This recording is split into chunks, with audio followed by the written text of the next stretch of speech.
안녕하세요. 부산에 사는 50대 남자입니다. 의사 생활 20여 년이 넘는 동안 많은 환자를 만나봤는데 최근에 한 남성분이 저에게 진료를 받은 적이 있었죠. 저는 통증의학과 전문입니다. 의사는 몸의 병만 치료하는 게 아니라 마음의 병도 함께 치료해야 한다는 게 제 신조인데 최근에 한 남자 환자분을 만나면서 많은 생각이 들더군요. 그분에게 이런저런 질문을 하다 보니 어느새 진료가 아닌 환자분이 살아온 지난 날들을 하소연하는 자리가 됐습니다. 세상에 그렇게 말 많은 남자분은 또 처음 봤는데 얼마나 억울한 삶이었으면 모르는 나에게 이렇게 자기 인생을 터놓을까라는 생각도 들더군요. 함께 이야기를 나누면서 그 환자분이 유튜브 채널에 사연을 올리는 게 있다고 하더군요. 그 계기로 우연히 유튜브 사연 영상을 듣다가 저도 한 가지 가슴속에 묻어두었던 제 사연이 있어서 이렇게 터놓아 보려고 합니다. 아내를 만난 건 병원 개업을 한 선배를 따라서 개인 병원에 들어갔을 때입니다. 당시에 저는 어머니의 성화에 매주 맞선을 보고 있는 상황이었죠. 다들 미모도 훌륭하고 성품도 좋고 뭐 하나 빠지는 분들이 없었습니다. 하지만 제가 유별난 건지 하나같이 제 마음이 움직여지지 않더군요. 부모님이 아무리 잔소리를 하고 뭐라 해도 꿈쩍하지 않았습니다. 오죽하면 그냥 결혼만 하면 안 되겠냐는 말도 했었죠.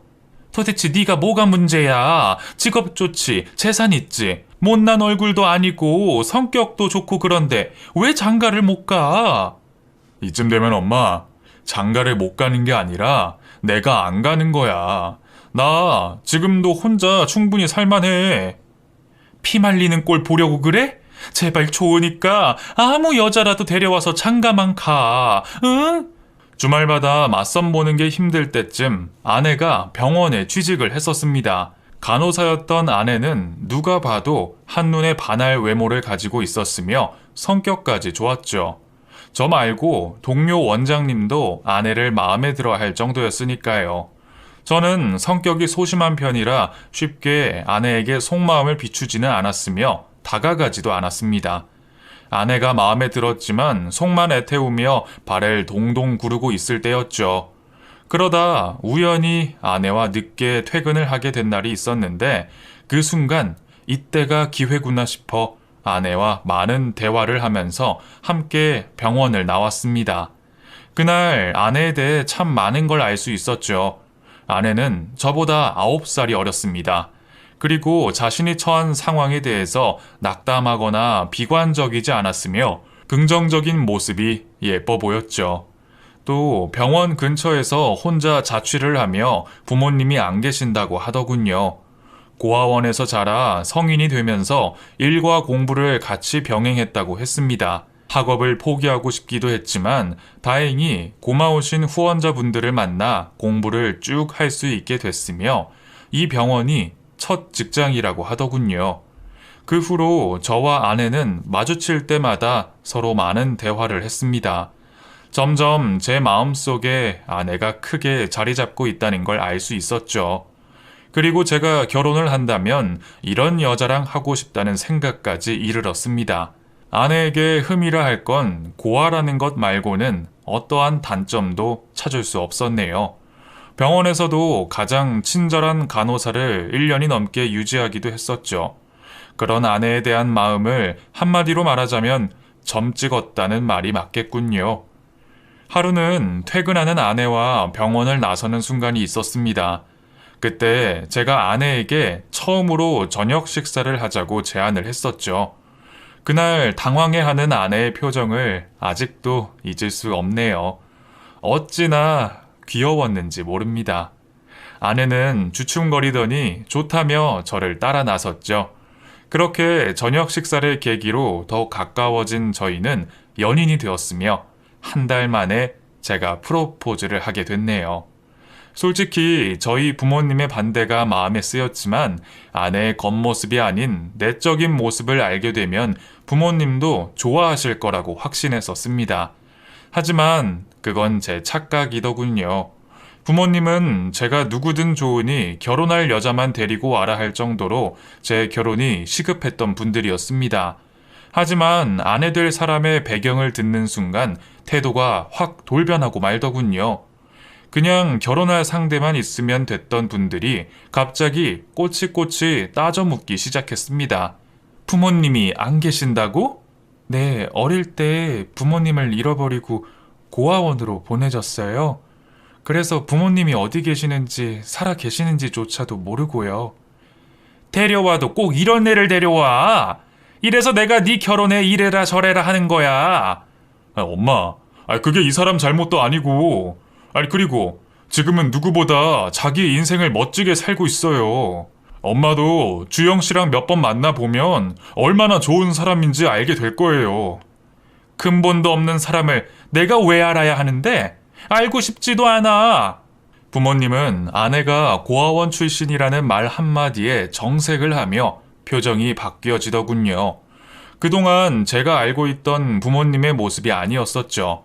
당시 저희 어머니는 고등학교에서 학생들을 가르치는 음악 선생님이셨고 저희 아버지는 언어학을 전공하셔서 책을 내고 있을 때였습니다.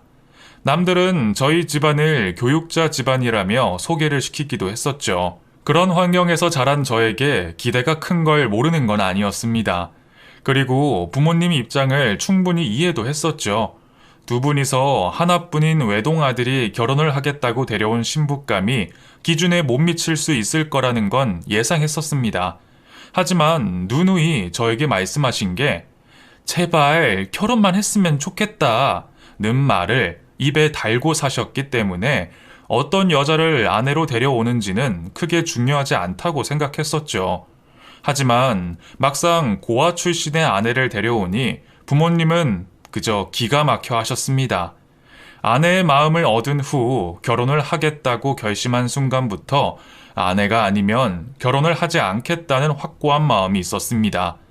그리고 처음으로 저희 부모님께 아내를 소개시켜 드리는 자리에서 아내는 결국 실신을 하고 말았죠. 너무나 갑작스럽게 벌어진 상황이라 정신이 하나도 없었으며 119에 신고를 하고 재빨리 병원으로 아내를 이송했었습니다. 아내가 쓰러진 상황은 전적으로 저희 어머니의 말 때문이었습니다. 아내를 집에 데리고 가겠다고 한 날 어머니는 이제야 제가 장가를 간다며 기뻐했죠. 그리고 함께 식사를 할 때까지는 분위기가 너무 좋았습니다. 하지만 식사를 마치고 차를 마실 때 사건이 벌어졌네요. 부엌에서 아내가 사과를 깎고 있었는데 저희 어머니가 아내가 들으라는 식으로 아내를 두고 험담을 하기 시작했습니다. 딱 보면 넘볼 남잔지 쳐다도 보면 안 되는 남잔지 알 텐데 주제도 모르고 말이야. 감히 우리 아들을 넘보길. 생각할수록 천불이 나네. 어머니는 지칠 줄 모르고 계속 혼잣말인 것처럼 가족들이 다 들을 수 있을 정도로 크게 말을 했습니다. 그 순간 아내에게 해줄 수 있는 거라고는 옆에서 말을 걸며 아내의 시선을 돌리는 것밖에는 없었죠. 내가 결혼할 여자를 데리고 오랬지. 어디서 근본도 없는 여자를 데리고 와서 우리 집안 망신을 시키래? 동네 창피해서 원. 우리가 너를 그렇게 가르쳤니? 어떻게 데려온 여자가 이럴 수 있어? 그동안 그렇게 좋은 집안의 학벌의 여자들을 소개시켜줬는데 다 마다하더니만 고작 수준이 이 정도라니 정말 내 아들이 맞기나 한지 모르겠다. 어머니의 언행은 갈수록 심해졌으며 도저히 참다 못한 제가 집을 나가겠다고 했었죠. 가만히 듣고 있던 아버지도 제 말에 발끈해서 어디서 엄마한테 그런 말을 하냐? 며 한 소리 하셨습니다. 그 상황에서 제가 더 말을 했더라면 순간 가족 싸움이 될 뻔했죠. 그런 모습을 보자 아내는 저에게 괜찮다며 미소를 보여주면서 절 진정시키더군요. 그리고 예쁘게 깎은 과일을 부모님 앞에 내놨습니다. 한숨을 푹푹 쉬는 두 분 앞에서 저는 열변을 토했으며 아내와 결혼을 하지 않으면 제 인생에 결혼이란 단어는 없다고 했죠. 그런데 그때 일이 벌어졌습니다. 아내가 조심스럽게 포크를 들어 사과를 찍어 입에 문 순간 긴장된 상황에서 사과 조각이 아내의 목구멍에 꽉 막힌 거였죠. 아내는 얼굴이 시퍼렇게 창백해지면서 그 자리에서 고개를 푹 숙이더군요. 저는 응급처치를 하고 구급차에 아내를 태운 후 함께 병원으로 갔습니다. 다행히 응급실에서 아내가 삼킨 사과 조각이 나왔으며 그 순간 많은 생각이 스치더군요. 비록 병원에서 만나 짧으면 짧은 시간 아내를 알았고 이렇게 한 여자를 깊게 사랑한 적은 아내가 처음이었습니다. 그리고 아내가 의식이 잠시 없는 그 찰나에 저는 이 여자 없으면 나는 안 되겠구나 라는 생각이 들었죠. 제가 아내와 결혼을 하겠다고 했을 때 부모님은 한 달 동안 저를 설득하시기도 했었네요. 네가 그런 환경의 여자를 처음 만나봐서 그래. 사람들은 원래 나와 다른 사람한테 끌리기 마련이다. 그런데 아들아, 이건 정말 아니지 않니? 아버지, 아니 도대체 뭐가 자꾸 아니시라는 건데요. 우리 집안이 무슨 집안인데 어떻게 내 며느리가 고아의 간호사라니. 참나. 친구들 만나기도 창피할 정도야. 아버지, 친구분들이 살면서 주영 씨를 볼 일이 얼마나 있다고 그러세요. 그리고 아내한테 배울 점이 얼마나 많은 줄 아세요? 한 번이라도 주영 씨와 이야기해보시면 그런 말 안 나오세요. 힘든 환경에서도 밝은 것 하나만 봐도 주영 씨가 얼마나 바른 사람인지 모르시겠어요? 저 역시 부모님을 설득시켜 봤지만 제 말에 꿈쩍도 하지 않으며 완강하셨죠. 부모님의 반대로 인해 저와 아내는 죄인도 아니면서 죄인처럼 지냈고 결국 아내는 병원에서조차 잘리게 됐습니다. 너무나 마음이 좋지 않았던 저는 아내에게 조심스럽게 제안을 했었으며 아내는 생각할 시간을 달라고 하더군요. 당신을 위해서 뭘 해야 할까 고민을 많이 했는데 내가 당신을 책임질 수 있다는 걸 보여주고 증명하고 싶어서 내린 결정이니까 당신이 내 마음을 알아줬으면 좋겠어. 우리 결혼은 늦게 하더라도 혼인신고부터 하면 어떨까? 혼인신고요? 글쎄요. 그게 정말 답일진 모르겠네요. 생각할 시간을 좀 주세요. 솔직히 아내가 좋다며 허락을 해줄 줄 알았는데 뜸을 들이자 불안한 마음뿐이었습니다. 아내를 위해서 뭐든 할 수 있다는 걸 보여주고 싶었죠. 하지만 아내는 자기로 인해 부모님 가슴에 대못을 박는 일은 할 수 없다며 저를 말리더군요. 그리고 자신이 부모님을 설득할 테니 기다려달라는 말을 했습니다. 그 후 아내는 그렇게 완강하셨던 부모님의 마음을 한순간의 사건으로 인정을 얻게 됐네요. 그 사건이 바로 아버지의 생신 때였습니다. 느닷없이 아버지와 어머니의 생신을 물어본 아내는 곧 다가올 아버지의 생신 전날 자신의 집에 초대해 줄 수 있냐고 묻더군요. 보통 생신날 집에서 조촐하게 식사를 하고 말았던 저는 아내를 믿고 아버지 생일 전날 아내를 집에 몰래 들였습니다.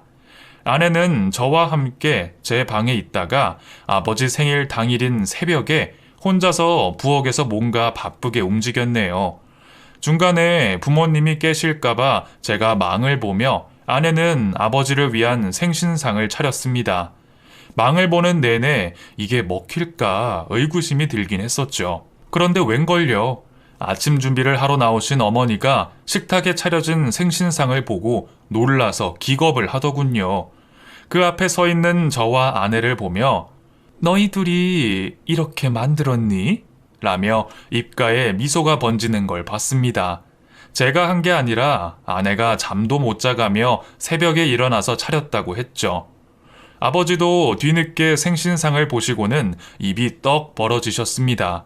어머니는 음식 맛을 보시고는 사람을 불렀냐는 말까지 하셨죠. 절대 아니라며 이 모든 음식을 아내 혼자 장만했다고 했습니다. 알고 봤더니 아내는 요리면 요리, 집안 살림이면 살림, 손재주도 좋고 못하는 게 없을 정도로 여러 방면에서 다재다능했었습니다. 아버지는 그날 처음으로 친구분들을 집에 초대해 며느리라며 아내를 소개해 주셨죠. 어느 누가 먼저랄 것 없이 아내의 요리는 어른들의 입맛을 사로잡기에 충분했었네요. 어머니는 설거지를 하는 아내에게 대견하다는 말까지 했다고 했죠.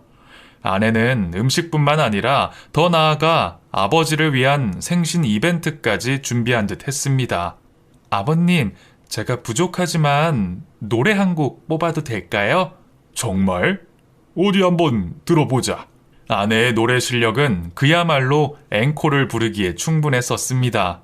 아내가 노래를 이렇게 잘하는 줄 몰랐으며 어른들의 비위를 맞춰가며 아버지에게 잊지 못할 생신날을 선물해 줬었죠. 그 모습에 괜히 미안하고 고맙더군요. 자식인 저보다 더 열심히 부모님을 위해 노력해준 아내가 한없이 사랑스러웠습니다. 그날 이후 부모님은 아내를 딸처럼 대했으며 본인들이 했던 지난 일에 대해서 사과를 하기까지 했었죠. 아내는 오히려 자신이 고아여서 죄송하다며 부모님께 고개를 숙이는 사람이었습니다. 며느라가야, 네가 그렇게 말하면 우리가 뭐가 되니? 알지도 못하고 너를 문전박대해서 미안하구나. 생일이 지난 지금도 친구들이 우리 며느리 노래 듣고 싶어서 자꾸 집에 온다는 걸 내가 말리고 있어. 글쎄 며느리 칭찬을 안 하는 사람이 없다. 정말요?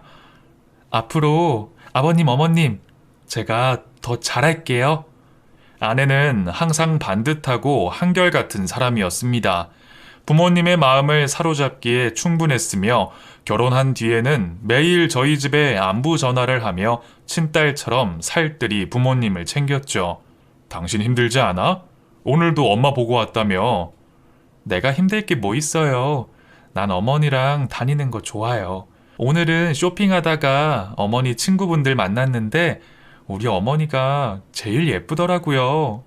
내가 기분이 얼마나 좋았는데요. 엄마가 들으면 기분 좋겠네. 아내는 모든 게 완벽할 정도였습니다. 그야말로 현모양처였죠. 결혼을 한 뒤로는 집에 빨리 들어가고 싶어 병원에서 하는 회식도 마다하고 아내가 기다리는 집으로 달려가고는 했네요. 그렇게 신혼 생활을 즐길 때쯤 생각지도 못한 것으로 인해 힘든 일이 저희 부부에게 닥쳤습니다. 여보, 어머님이 나보고 취미 생활 좀 가져보라는데 이참에 운동 좀 해볼까 해요. 좋지. 뭐 배우고 싶은 거라도 있어? 골프 어때요? 아버님이 저랑 필드에 나가고 싶다고 했던 말도 있고 예전부터 골프를 배워보고 싶었어요. 당신이랑 같은 운동 취미 있으면 좋을 것 같아요. 좋지. 당신이 하고 싶은 거 해. 그렇게 말을 한 후 골프를 배우고 싶다며 저에게 레슨비를 받아가며 골프를 치고 있는 것만 알았습니다. 하지만 의외의 곳에서 뒤통수를 맞고 말았던 기억이 나네요. 오전에 골프 레슨을 받고만 있는 줄 알았던 아내를 병원 동료가 마사지 샵이 있는 건물에서 봤다는 말을 했었죠. 그곳은 아내가 다닌다는 골프 학원이 있는 곳과 반대되는 곳이었습니다. 마사지? 그렇다니까. 거기가 마사지 샵이 되게 유명하거든. 근데 분명 네 와이프였다니까? 그럴 리가 없는데. 그쪽 동네까지 마사지를 받으러 다닐 이유가 없어. 어머니랑 가는 곳이 있다고 들었거든. 확실해? 다음 주에 가니까 나랑 같이 가보면 알겠네. 내가 한 번만 봤으면 이런 말 안 해. 계속 그 건물 갈 때마다 있다니까. 그것도 복장이 야, 입에 담고 싶지도 않아. 자네가 가서 눈으로 확인해봐. 제 눈으로 직접 확인을 하기 위해 동료 의사와 함께 마사지 샵이 있는 건물로 향했습니다. 그런데 눈을 의심할 수밖에 없는 황당한 일이 벌어지고 있더군요. 정말 아내가 그 건물에서 이상한 옷을 입고 다니고 있었습니다. 아내는 저를 못 알아본 것 같았죠. 급하게 엘리베이터를 타는 아내를 따라 안으로 들어갔습니다. 건물은 구조상 요양병원 건물과 유흥 건물이 함께 자리 잡고 있는 복합 건물이었습니다. 병원이 있다 보니 엘리베이터가 상당히 컸었죠. 많은 사람들이 안으로 들어오는데 아내가 사람들 틈에 껴서 제 쪽으로 밀리더군요. 그 순간 저를 발견한 아내는 얼굴이 새하얘지면서 제 시선을 외면하고 말았습니다. 아내의 손목을 잡고 엘리베이터 안을 빠져나왔죠. 도대체 왜 여기서 이런 후줄근한 옷을 입고 아내가 건물을 배회하는지 물어야 했습니다. 당신이 왜 여기에 있어? 아니 지금 골프 레슨 받는 시간 아니야? 아니 오전에 나한테 전화로 골프 배우러 간다며. 여보, 그게 미안해요. 다 사정이 있어서 그랬어요. 아니 도대체 이 꼴은 또 뭐야? 아니 당신 뭐하고 다니는 거야? 아내는 무슨 말을 할 듯 말 듯 하며 망설이더니 조심스럽게 입을 뗐습니다. 실은 여기 요양원 병동에서 청소하고 있어요. 이제 막 2주 정도 됐고요. 청소? 아니 당신이 그걸 왜 해? 내가 용돈을 덜 주길래 우리가 돈이 없어. 아니 도대체 이러는 이유가 뭐야? 알고 봤더니 아내는 골프 레슨을 한다며 저에게 거짓말을 하고 요양병동을 청소하는 일을 하고 있었습니다. 이해가 가지 않는 행동에 너무나 당황한 나머지 저희는 결혼 1년 만에 처음으로 다투게 됐죠. 아무 말도 없는 아내에게 화만 낼 뿐이었습니다. 당신 나 몰래 바람 펴? 어디 청소하는 남자랑 눈이라도 맞은 거냐고. 아니, 내가 이해할 수 있게 모든 해명이라도 해야 하는 거 아니야? 말할게요. 내가 다 말할 건데 지금은 아니에요. 일주일만 더 여기서 일하고 난 뒤에 말할게요. 그리고 난 당신밖에 없어요. 정말이에요. 아내는 끝까지 자신이 왜 청소를 하고 있는지 이야기를 하지 않으려 했습니다. 저는 갈수록 의심이 들어 힘들었죠. 그 사건이 있은 후 아내를 믿지 못하는 병이 생기고 말았습니다. 결국 입에도 되지 않는 술을 대며 힘든 시간을 보냈었죠. 이런 모습을 보자 아내는 드디어 입을 열더군요. 아내가 요양병원에서 청소를 하는 이유를 알게 되자 놀랄 수밖에 없었습니다. 여보, 사실은 한 달 전에 친엄마에 대한 정보를 알게 됐어요. 이곳 요양병원에 있다는 얘기를 들어서 찾아보려고 왔었는데 보호자가 아닌 이상은 입원해 있는 환자 기록을 말해줄 수 없다는 거예요. 그래서 고민하다가 마침 청소 자리가 났길래 무턱대고 청소를 한다고 한 거예요. 그럼 병실을 자유롭게 드나들 수 있고 엄마도 찾을 수 있을까 싶어서 그런 거예요. 그런 거였으면 나한테 사실대로 말하면 됐잖아.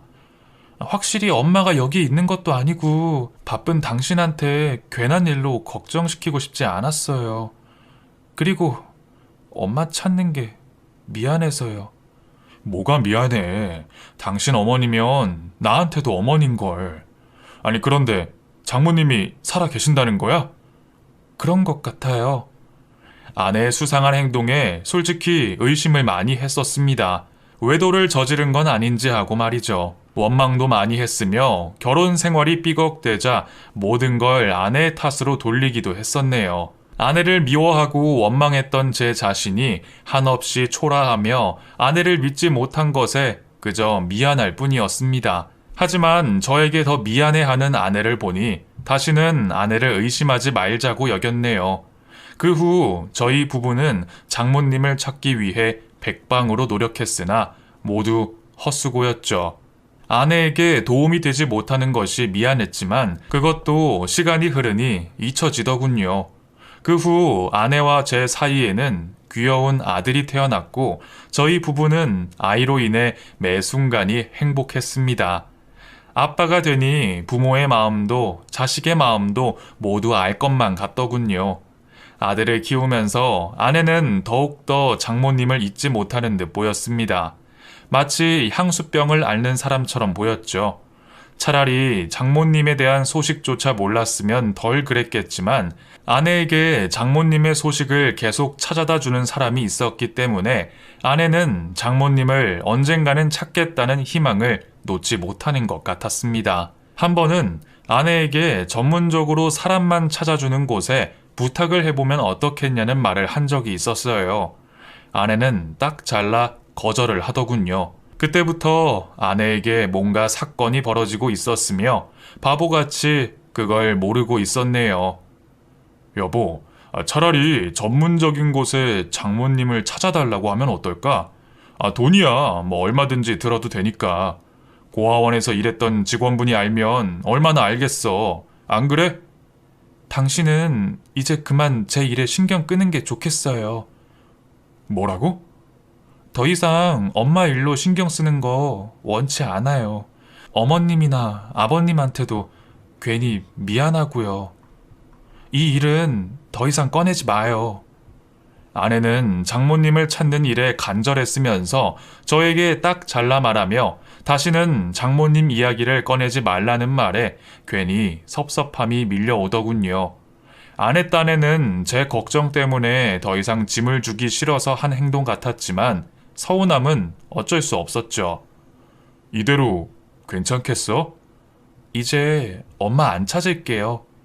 내가 이러는 게 부담스러우면 더 이상 간섭하지 않을게. 당신이 힘든 게 싫어서 그래. 내 생각해주는 건 역시 당신밖에 없네요. 그 후 아내는 5년이란 세월 동안 단 한 번도 제 앞에서 장모님에 대한 이야기를 꺼낸 적이 없었습니다. 그런데 일은 기다렸다는 듯이 터지고 말았네요. 하루는 아내가 아들을 어머니께 맡기고 친구들과 여행을 다녀오겠다고 하더군요. 아들이 어느 정도 큰 후에 여행을 자주 가긴 했지만 거의 2주에 한 번씩 외박을 하게 되자 뭔가 이상하다는 생각이 문득 들었습니다. 처음에는 아내에게 바람도 쐴 겸 친구들과 자주 어울리라며 제가 부추기는 쪽이었는데 한 번은 어머니가 저에게 아내에 대해 말을 하자 그때부터 아내의 행동이 이상하게 보이는 건 어쩔 수 없더군요. 너랑 주영이 요즘 어떠니? 좋은데요? 왜요? 아니, 애가 좋은 건 잘 아는데 요즘 너무 자주 친구들이랑 여행 가는 거 아닌가 해서. 격주로 아예 여행 모임을 만들었대요. 집에만 있는 것보다 훨씬 보기 좋은데요? 내 친구 중에 며느리가 바람이 나서 자식도 버리고 집을 나갔대. 너 잘 알아봐. 어머니의 말을 대수롭지 않게 여기고 넘어가려고 했지만 한 번 들은 말은 쉽게 제 머릿속에서 떠나지를 않았습니다. 그 후 아내의 작은 행동까지 의심이 들기 시작하더군요. 나에게 왜 이렇게 잘해주지? 반찬이 너무 좋잖아. 아니 오늘따라 화장이 진한 거 아니야? 라고 속으로 생각하며 점차 아내를 의심하는 수위가 높아져만 갔습니다. 저 역시 이런 제 자신이 너무나 싫었지만 저에게 흠 하나 잡히지 않고 자라는 아내에게 무작정 화를 낼 수 없었고 제 속은 타기만 했었죠. 그렇다고 뜬금없이 당신 나 몰래 바람 났어? 이렇게 말하는 것도 너무 웃기다고 생각했었습니다. 혼자서 별의별 상상을 다 하며 아내를 의심하는데 하루는 아내가 밤 12시가 넘어도 들어오지를 않더군요. 그때는 정말 화가 머리끝까지 났었습니다. 그동안 참아왔던 의심이 폭발한 순간이었네요. 왜 연락이 없이 이 시간에 들어와? 한 번도 그런 적이 없던 사람이 자꾸 왜 그러는 거야 요즘? 당신 안 자고 있었어요? 미안해요. 오다가 사고가 나서. 사고? 무슨 사고? 당신 다친 거야? 아니 그럼 나한테 연락을 했어야지. 아는 분이 사고가 나서요. 그것 좀 옆에서 도와주느라 늦었어요. 미안해요. 아내가 어느 순간부터 선을 긋는 듯한 느낌이 자주 들었습니다. 진솔하게 대화를 청하려고 하면 자꾸 피하기 일쑤였으며 그렇다고 가정에 소홀하거나 아들을 방치하는 것도 아니었기 때문에 답답할 노릇이었죠. 계속 이런 상황에 저만 이상한 사람이 되어가는 듯 했었죠. 그래서 한 번은 친구한테 상담을 한 적도 있었네요. 야, 이런 내가 의처증 같냐? 야, 너 의처증이 뭔 줄 제대로 알면서 그래? 너는 의처증 축에도 못 들어. 그냥 부부 사이에 있는 흔한 권태기야. 권태기?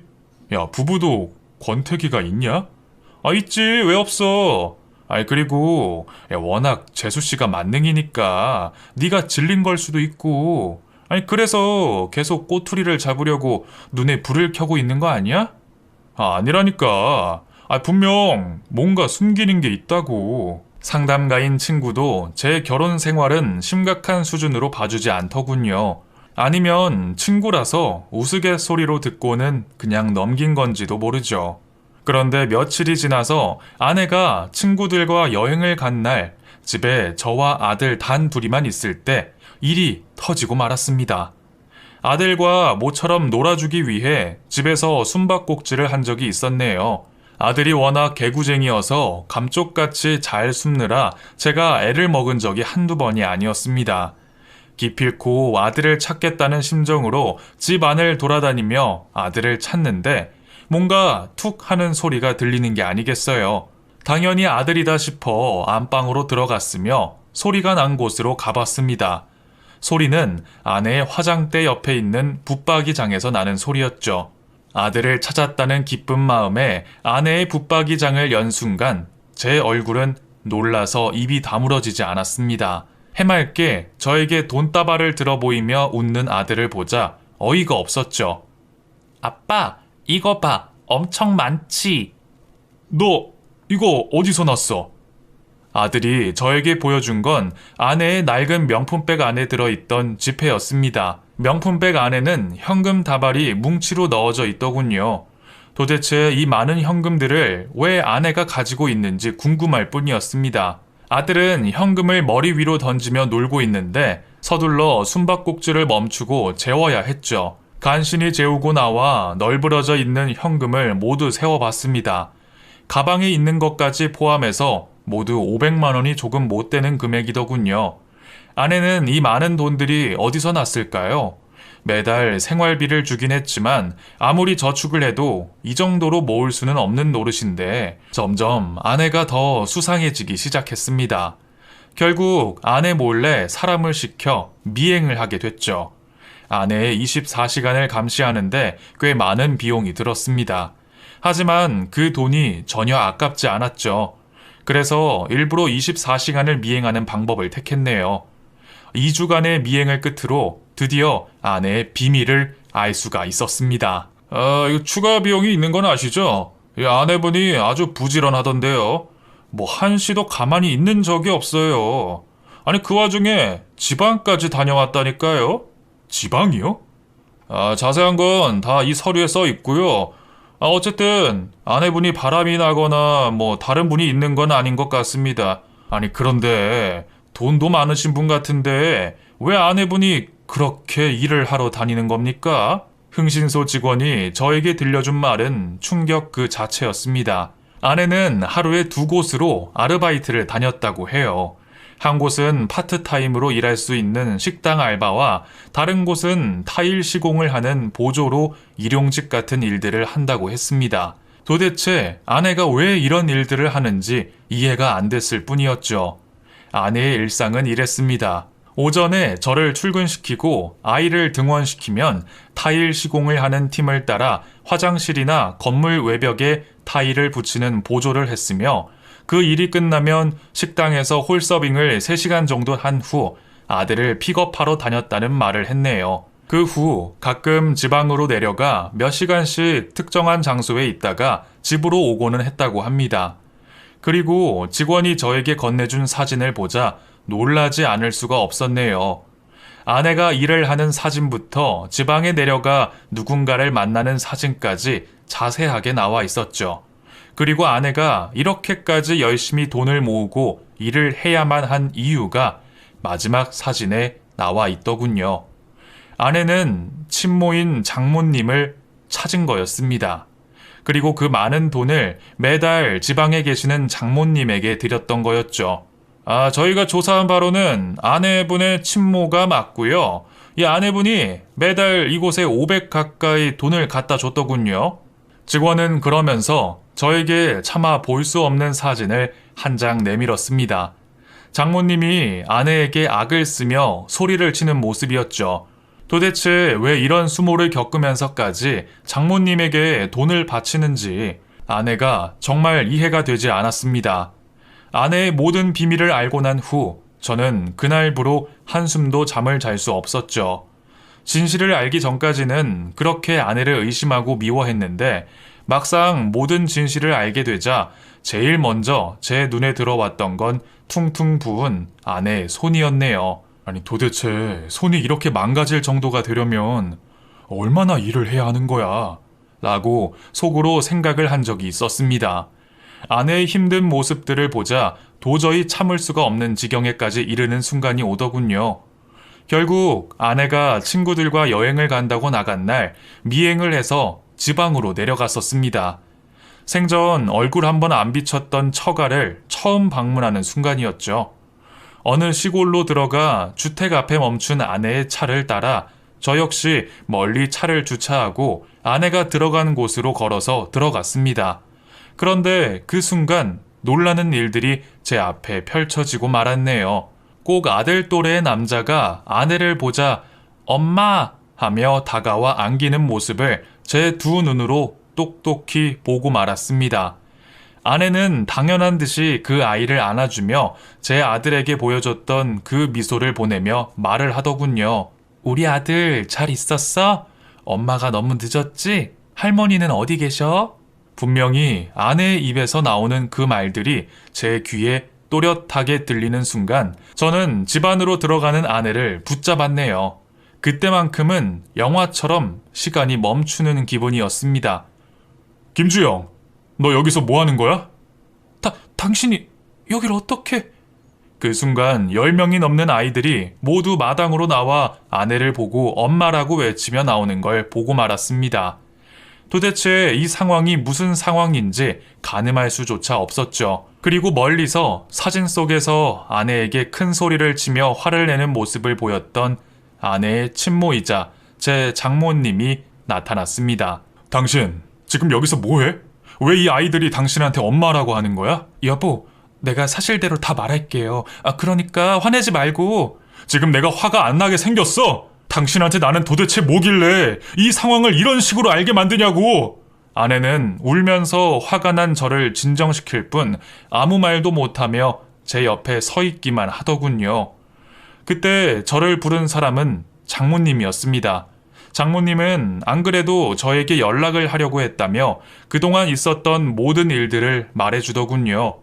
아내는 저에게 장모님을 안착했다고 말은 했지만 혼자서 장모님을 찾아냈다고 해요. 반면 장모님은 자신의 실수로 어린아이를 잃어버린 후 장인 어른과 이혼을 하고 한동안 방황을 했다고 했습니다. 여러 고아원을 다니며 혹시라도 있을 아내를 찾아다녔지만 찾을 수 없었으며 이곳에 낙후된 모습을 봤고 전 원장의 만행들을 보며 장모님은 자신이 있어야 할 곳이 이곳이라는 걸 느낄 수 있었다고 하더군요. 그 후 20년을 이곳에서 아이들을 보살펴 왔으며 최근에 아내가 자신을 찾아왔다고 했습니다. 처음에 장모님은 아내를 보자마자 다시는 오지 말라며 모질게 내쳤다고 해요. 하지만 그럴수록 아내는 고아원에 후원금을 내고 봉사를 하며 자주 들렀던 모양이었죠. 장모님은 아내에게 이곳에 오지 말고 가정에 충실하라는 말을 했지만 아내의 고집을 말릴 수 없었다며 갑자기 제 손을 잡으며 미안하다고 하셨습니다. 내가 끝까지 이곳에 못 오게 했어야 했는데 나도 한순간에 마음이 약해져서 주영이를 더 이상 내치지 못했네. 아이들도 주영이를 잘 따르고 말이야. 이러면 안 되는 줄 알면서도 여기 있는 모두가 주영이를 기다렸어. 자네에게는 면목이 없네. 여보, 미안해요. 사실대로 말하면 당신이 이곳에 못 오게 할까봐 그랬어요. 아무리 그래도 당신한텐 비밀이 없었어야 했는데. 순간 두 모녀로 인해 제가 악역이 된 듯한 기분을 느낄 수 있었습니다. 아내에게 분노가 가득 찼던 마음은 어느새 사그라졌으며 아내와 장모님 주변에 모이는 아이들을 보고 있자니 마음 한켠이 아려왔었네요. 그날 모든 진실을 정말 다 알게 된 후 저와 아내는 시골길을 걸었습니다. 참 많은 말들을 오래간만에 주고받았던 것 같네요. 쑥스럽지만 그동안 제가 아내를 의심했던 생각들과 흥신소에게 사람을 시켜 미행했던 일들을 모두 이야기했었죠. 아내는 그런 저를 보고 어떤 행동을 했을까요? 지금 생각해도 웃기지만 아내가 뜬금없이 제 엉덩이를 토닥거리며 그동안 마음고생 많이 했었구나 하더군요. 그리고 결혼 7년 만에 아내가 처음으로 저에게 말을 놓더군요. 뭐 남들이 들으면 유치하다고 할 수도 있으며 부부끼리 말 놓는 게 무슨 유난이냐고 할 수도 있겠네요. 하지만 저희 부부에게는 그런 유난스럽고 유치한 것들이 참 어렵기만 했습니다. 그 후로 저희 부부는 어떻게 됐냐고요? 저와 아내와 아들은 매주 장모님이 계시는 고아원으로 소풍 가는 것 마냥 다니고 있습니다. 또 거물급 후원자를 2분이나 모신 후로 아내는 더 이상 일을 하지 않게 됐네요. 그 후원자 2분은 바로 저희 부모님이시네요. 아내가 장모님을 찾게 된 이야기를 듣고 기뻐하시면서 고아원의 어려운 사정을 말씀드리자 아내처럼 부모님도 가만히 두고 볼 수가 없으시다며 후원자 역할을 해주시겠다고 했습니다. 아내 덕분에 저희 가족은 사소한 것이 얼마나 큰 기쁨이 있는지 알게 됐습니다. 그 사소한 것들은 아이들의 웃음이 될 수도 있으며 함께 마주보며 식사를 하는 순간이 될 수도 있고 서로 안부를 물을 수 있는 것 자체만으로도 감사할 수 있다는 거였죠. 비록 오해들로 인한 해프닝도 있었지만 어디까지나 제가 부족한 탓이라고 생각합니다. 그 후로 절대 마음속에 좋은 말이든 싫은 말이든 담아두지 않으며 아내와 그날 푸는 게 일상이 됐죠. 여러분, 항상 건강하시고 늘 행복하셨으면 좋겠습니다. 제 사연을 끝까지 읽어주셔서 감사합니다.